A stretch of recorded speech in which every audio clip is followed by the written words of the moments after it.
All right, so we got the Colorado back in. Now we're gonna change the color of the light bar.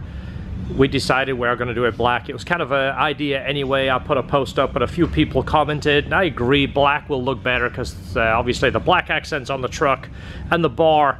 It's cool that it's titanium. We did it to show off basically our titanium skills and basically how cool the material is and why you should do it. I mean, it's something you can build for anything. You can build exhaust in a cooler pipe and that kind of thing. Well, its pure function here is just to hold some spotlights up on here. You saw the pads that we put. They're a structural part and mounting points. So the story on the lights, I ordered the GM accessory lights for this truck.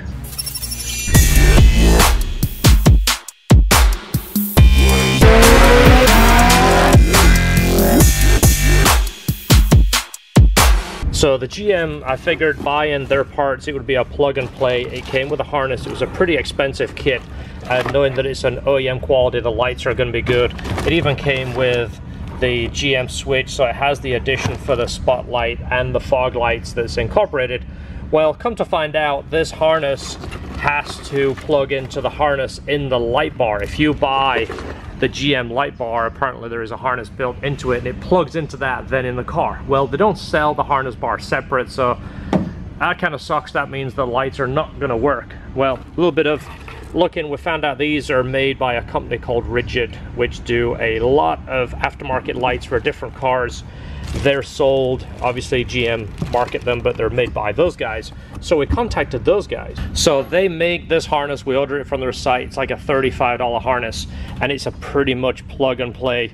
You add a power and a ground, it's got a switch, it's got the two plugs for this light. They're the weather pack connectors, and this is just obviously much easier. It has the relay, so it's a plug and play. It just has to be run in there. So that's our solution. We can still mount these lights, which is the shape and the look I was going for. I didn't want the square ones, I didn't want round, I didn't want a light bar.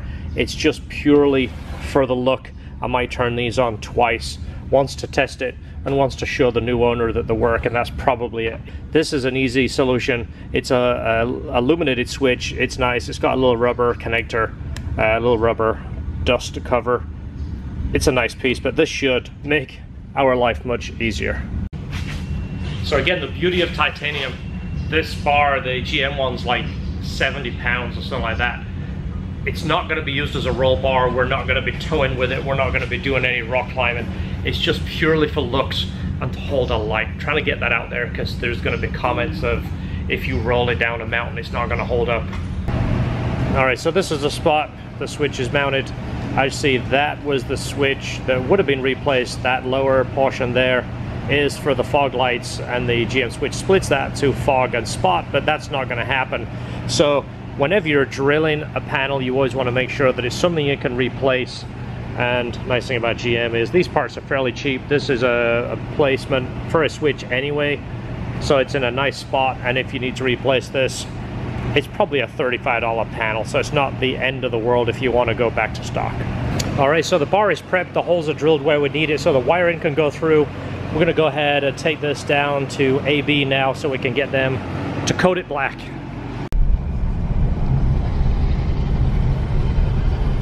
So this is a little bit of a thank you for hooking George up right here. God, man, this thing weighs 2,000 pounds, doesn't it? It's heavy, isn't it? Yeah, be careful with that thing. I know you got a bad back. Yeah, I know, right? Especially this week. Yeah, really? So yeah, that's George, don't drink it all in one place. Oh, I will. Absolutely, go for it. I will. Yeah, do it. Ask Andrew, I shotgun these things. It's easy drinking, isn't it? I don't drink alcohol. You put those things in the fridge, you can drink 3 without even thinking. Oh yeah, Oh, I know. Woo! I know. Hey, George, you the man. It's crack for this guy. Exactly, it is. I love me some Baja Blast. Well, I would hate to do matte because Matte would kind of disappear and look like leather. Yeah, I mean the truck's so blue and bright and shiny. When it's clean. That, yeah, would you go with the shiny from the wheels or the satin from? You call flat satin, right? Because it has a bit of a little bit of a shimmer to it. Ours satin, people call it like a chassis black. Yeah. Reason we do a lot of frames, A-arms and such for like old school stuff. I don't know, John. I would almost want to do gloss because it's easier to clean. Yeah, and it lays out so nice. Yeah. And it'll match the wheels. And it's round tubing as well, so powder coat always looks good on round tubing. Yeah, that's true. If any powder coater posts something round or spherical, and he goes, wow, this is great, I'm the best in the world, tell me he's a liar. Round, they call them cheater surfaces. Cheater surfaces, so there's not a big enough surface to really show right, exactly. the problem.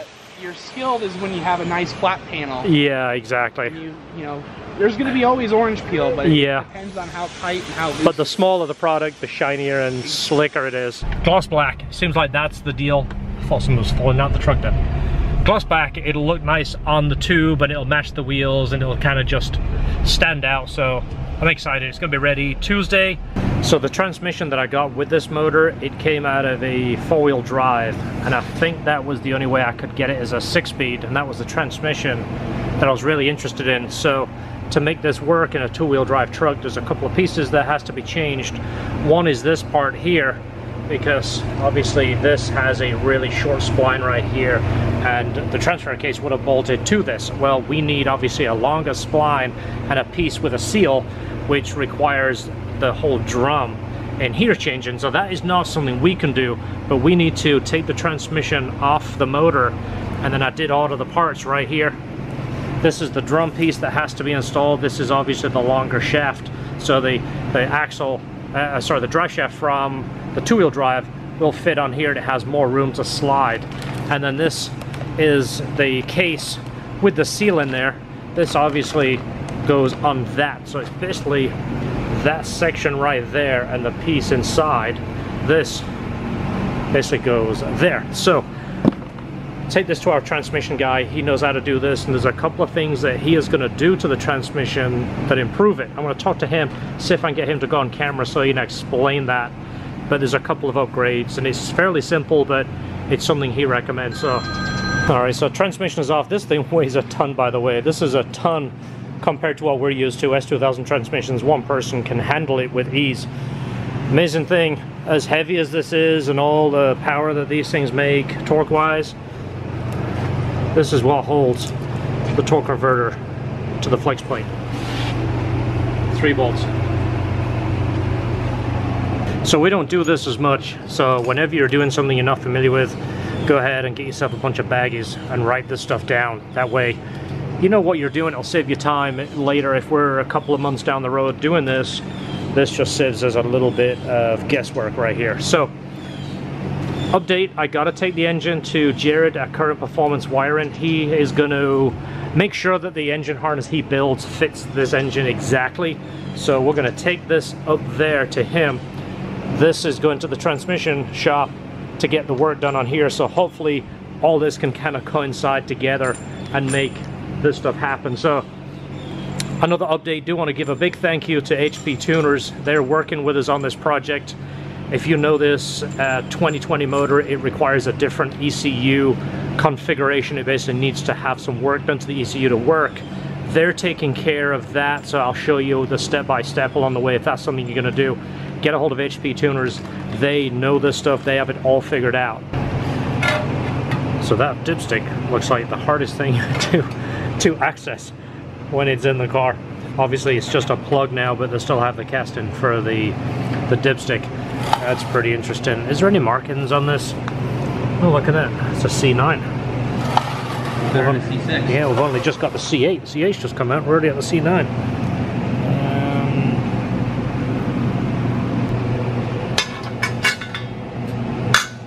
Let's find out what that means.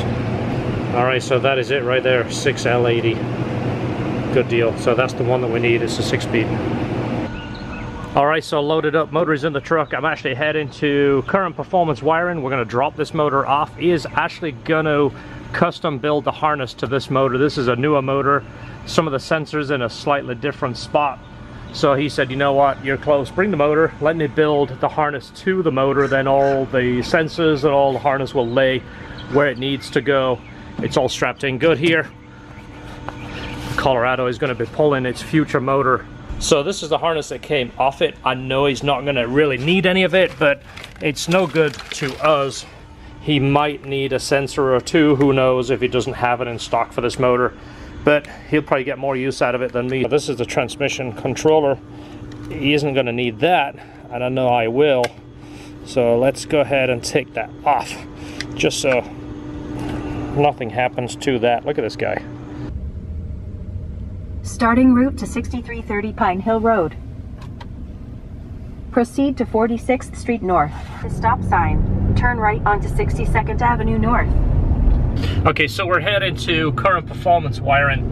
If I can, I'll film inside and show you a little bit of what he does. But if you are remotely into V8 swaps, he's your man. Talk to Jared. He has harnesses. He has done so many different configurations. If he hasn't got the part in stock, he can sure help you. So currentperformance.com. Also, another big thank you to HP Tuners. They are another company jumping on board to help support this project.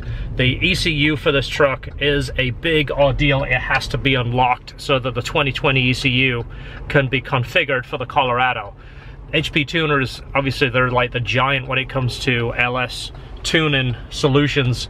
I've used them for Corvettes for years. I know some of the top tuners around, it's all they use. It's like the factory stuff, but you can adjust it. Perfect stuff. So HP Tuners, check them out if you're tuning your Corvette, your truck. Obviously they have a massive catalog of vehicles they offer solutions for, but they were the first ones to offer the newest stuff. Miles, turn left to merge onto My ETA is 1010, buddy.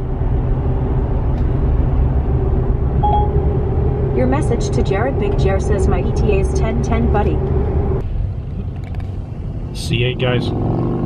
So what do you guys think of the C8? Really? All the people that were kind of on the fence that didn't like it in the beginning? That thing looks awesome. I don't care if you're a Honda guy, Ford guy, Chevrolet guy. That thing looks great, especially in person. I like it. Alright, so if any of you guys watched my vlog, you'll see that I talked about my phone. Well, since I got the new battery and the phone has been working fantastic.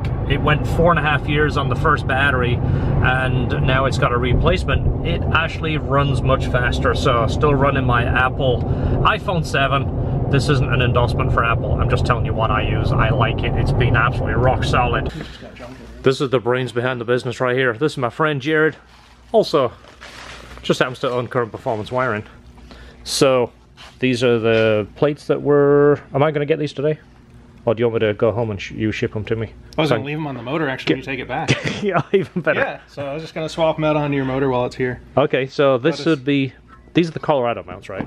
Correct. These are what's factory on the Colorado frame. So buy the mounts from you. They bolt to the motor. Motor bolts to this. Motor's where you need it.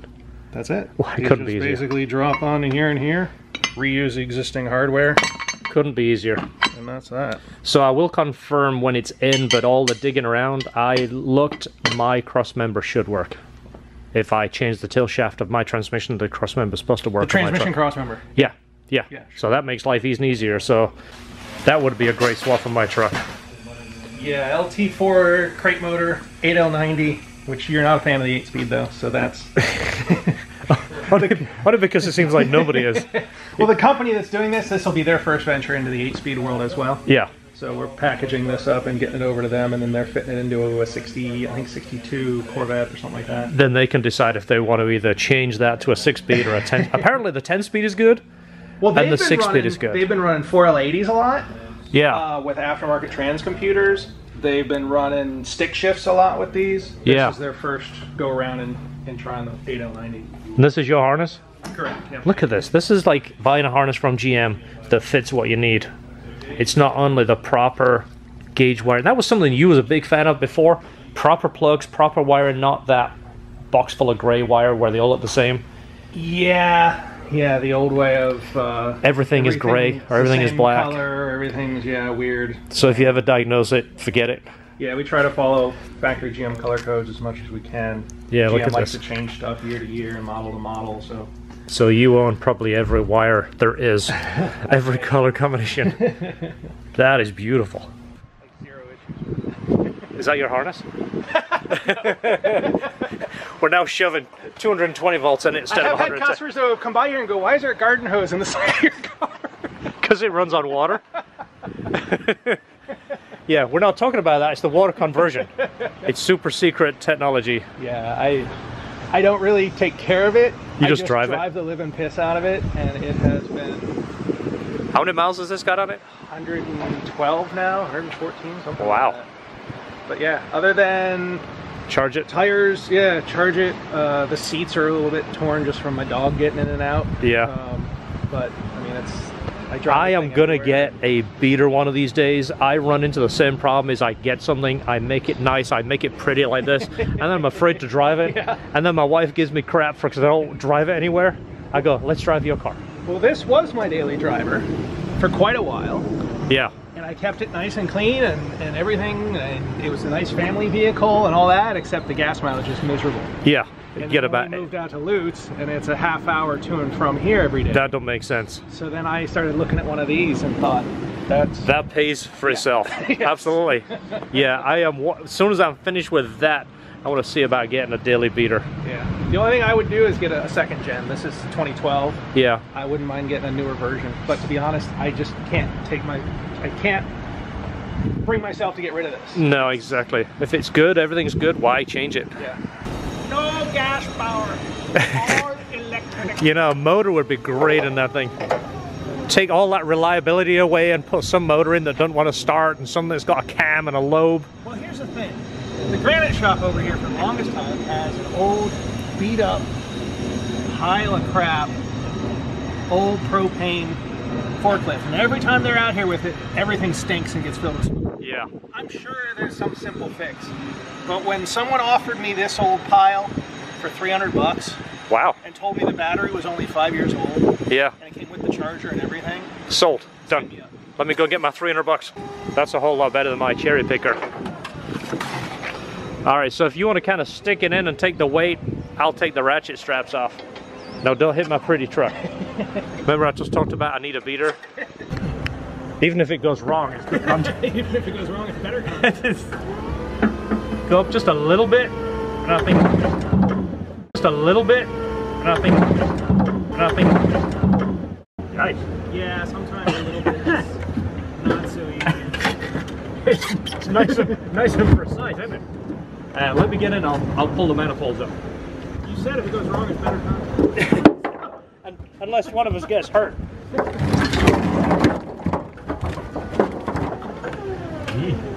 All right. So, does it go backwards slow? Yeah. I'm not gonna have to run out of here and. Joe! Quick, get it, get it!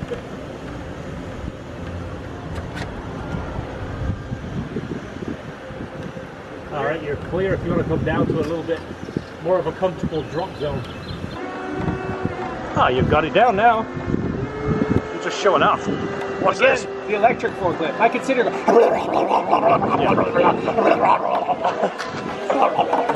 And then put a bunch of smell and propane and gas and fumes. Do you want to wheel that over?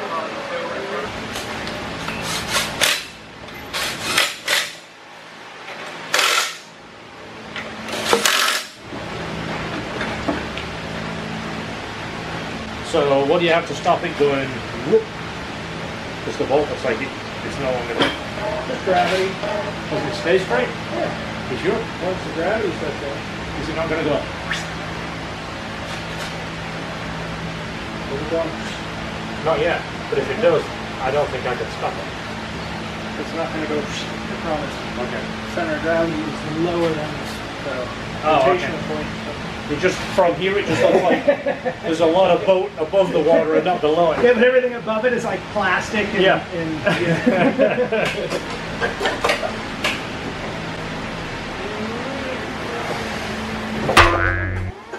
That's my fast carbon fiber manifold. I'll edit that out. I'll make that go. Watch the roof. Here's a cover. Yeah, the cover got broken in shipping, so I took the cover off. That's all right. Body shop can fix that. I was gonna port it anyway. All right, so now we're on a stand. Let me put the little bar through here. I know you're probably not going to use that guy, but we'll put it in anyway. But Yeah. these are out of the truck that it came from. So the plate is going to directly go to the block. Correct. And these are a two-piece also. There's a piece bolted to the block, and the same thing. It's just got a bolt in the top that holds it all together. Yeah. So those come off, Sweet. and that's where everything goes. All right. So you're going to put a harness on, put it on that stand, run it for me, dyno it, tune it. I can get up and running on this stand. This is awesome. And this is a previous generation. This is a 5.3 Gen 5, but this is a 2015 motor versus a 20. And there's where we're running into a few little differences. For instance, up in front here, oil pressure and the displacement on demand connection are up in front. On your motor, different. Oh, yeah. It goes over to this connector on the side. Oh, okay. There's no tensioner on the belt. You notice that, huh? Is it just like a complete, either this is so precisionally made that it works, or does this flex? How does this not fail? You know, that one is a tensioner. But This is a new design. This doesn't have one either. Right. These I'm familiar with. They're, when you buy a front accessory drive for the crate engines from GM, it comes with this big stupid cup that goes over this, and you actually put the belt on and you do it like an old bicycle chain. Yeah, you spin it around and it slides into place. That's crazy. We both looked at this and went, we're like, okay, that's where the tensioner used to be. Somebody took it off, but this is the way it came. It's got 32 miles on this motor. Yeah. It's just. I Are they think that confident in the belt? Get it on here probably, and you slide it on into place while you spin the motor. Don't take the belt off. Don't cut the belt, because I'll probably never get a new one on. Or if this is not down to the 10th, the belt's not going to work. Yeah, GM send you a box full of these in different diameters, and they go, once you get it right, it won't squeak. That is unbelievable. Yeah. All right, so the harness will be ready in 2 weeks. Just 2. Just two something. You choose the time. All right, buddy. Thanks so much. Hey Siri, take me to LHT Performance. I'm on it. Getting directions to LHT Performance. All right, so just leaving Jared's. We're going to be heading back to the shop. Be there at 12:13. I guess that'll be just in time to get lunch. So big thanks to Jared at Current Performance. He will take care of your harnesses, whatever you need. Get a hold of him. He has obviously mount kits. All right, so things are getting exciting. A lot of stuff is going on right now, even though we've got an empty shop. This guy is now officially Turbo George. Yes. Check him out on Instagram. Turbo George, all turbo, all the time. Yeah. It's not. It's Mr. Woodgrain. Check him out on Instagram. Get him some followers. Get us some subscribers. We have a lot of stuff going on. Turbo Civic. S2000. Colorado. Obviously the black accents on the truck. Corvette. And I've got a plan for something else, supercharge related. You're going to be excited about this. This is what got George interested in LHT, was what I'm about to drop on you later. It sounds really cool when I talk about that. When I talk about dropping something, that sounds really cool. Wicked tease, bro. I'm feeling kind of young right now. I want to drop a video live. Don't forget, hit the subscribe, hit the like. Get us some subscribers. We're going to keep building cool stuff and keep you guys entertained. Yeah. Watch out for this guy's video. It's awesome. Exactly. It's the best.